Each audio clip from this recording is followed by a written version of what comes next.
Gameranx presents another episode of Before You Buy, the show where we give you some straight-up gameplay and some of my thoughts on the latest games releasing. As usual, it's me, your guide, Jake Baldino, and today we're talking about Splatoon 2. Splatoon 2 is Splatoon's second chance in a way. The original game saw like a total cult following pop up, but it was on the Wii U, so yeah, I guess enough said. After that fizzled though, Splatoon gets a second chance here with its sequel on Nintendo Switch, and I gotta say, I'm glad it did. If you didn't actually know, Splatoon is a multiplayer-focused third-person shooter. The game design is all around your ink guns. Covering the world in all this colorful ink paint stuff allows you to quickly swap into an ink squid who can like glide around and jump around painted ground. You can cover the environment and your opponent's different colored ink, but if you're in their territory covered in their ink, you can't glide around unless it's your own ink. So your mobility is really limited behind enemy lines. The only way to even reload your ink guns is to glide through your own ink. It all really makes for encounters that feel like a brilliant and freaking chaotic game of like micro tug-of-wars, and that works best in competitive modes. Multiplayer here is totally addictive. The mode you're going to be playing probably most of the time is Turf War. You have your ink guns, and this is all about using them. When a match starts, you and your small team fan out across a map and work to drench the map in your colors over the enemies. You can shoot and kill opponents in this mode who respawn, but that's not really quite the focus here. But if you do so,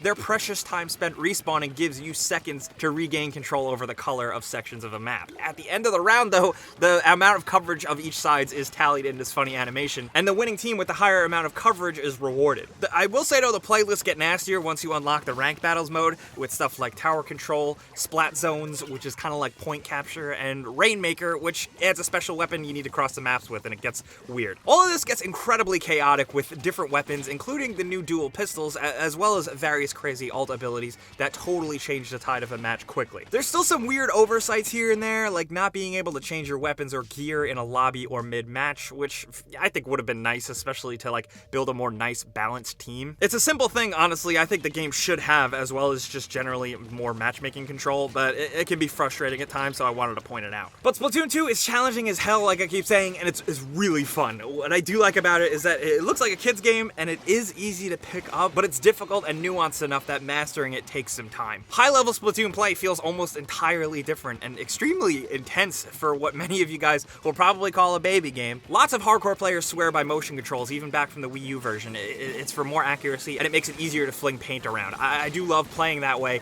but often, this time, I had to turn it off because I get motion sick from it. I've never gotten that from a game. I play stuff all day, every day, because I do all the Before You Buy videos. It really did surprise me, but it's not going to happen to most folks. Honestly, it's not that big of a deal, but I just wanted to point it out because it kind of sucked a bit. I kept playing with motion controls anyway because I wanted to, and I didn't want to stop, and then I did throw up.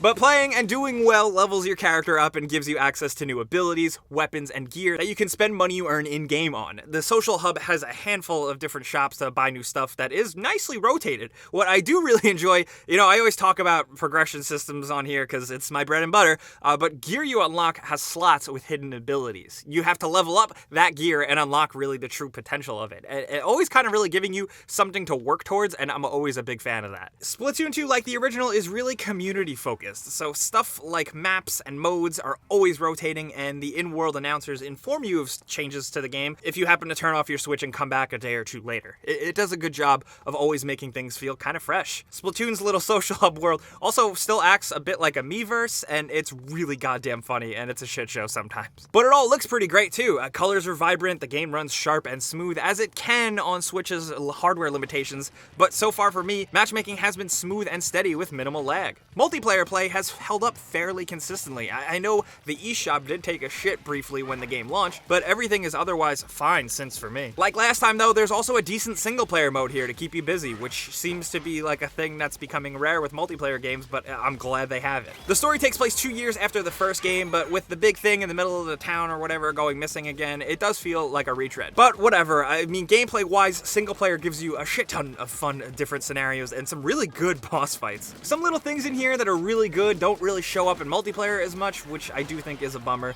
but single player mode is a good first thing to jump into. Even if, for newbies, the game doesn't really do a good job of showing you exactly where it is, it does get you using all the weapons you may not usually try in a bunch and like a huge variety of different ways and scenarios, and it's just, honestly, good, clean fun. It's almost almost as addictive as multiplayer, just nowhere near as competitive or challenging. But speaking of challenging and competitive, Salmon Run is this completely new mode with its own mini progression that I absolutely love playing. It's like a mix between a horde mode and a capture the flag with procedurally generated encounters and mini bosses in a level where you need to like score these special eggs and run them back to your base to return them. It makes for literal runs that are fast and crazy. Like you kill an enemy, you snatch the egg, you run back and haul ass and do some jumps and then get back to your goal to drop the egg in. It's incredibly satisfying and it's really great with friends and totally hard on higher level play thanks to enemies that are like constantly raining down their ink color, really limiting your fast movement in places and causing you to really think on your toes. It's such a great give and take that I find myself going back to that mode whenever it's possible.